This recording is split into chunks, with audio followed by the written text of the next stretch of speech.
Kasus mantri berinisial SU di Kabupaten Serang yang menusukkan jarum suntik beracun ke punggung Kepala Desa Curut Goong Salamunasir rupanya dibalut asmara. Ia tidak terima istrinya yang seorang bidan desa dekat dengan Kepala Desa.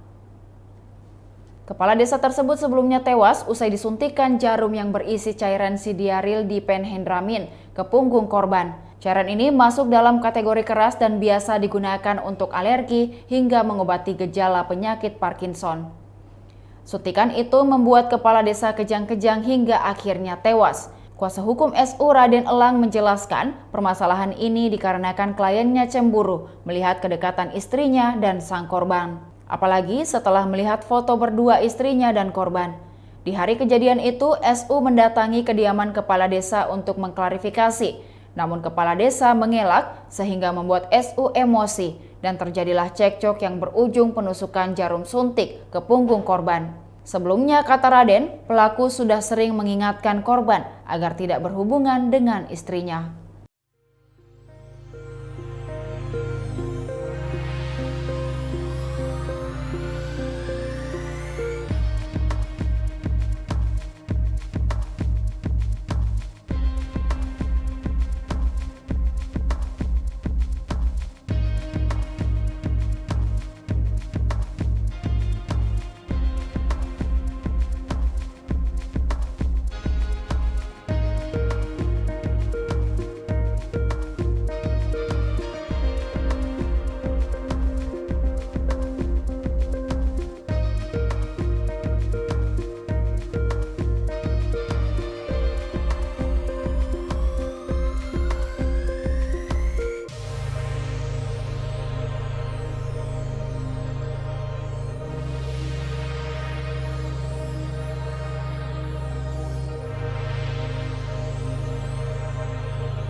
Demikian Tribun Hot News kali ini, saksikan berita lainnya hanya di kanal YouTube dan Facebook Tribun Timur.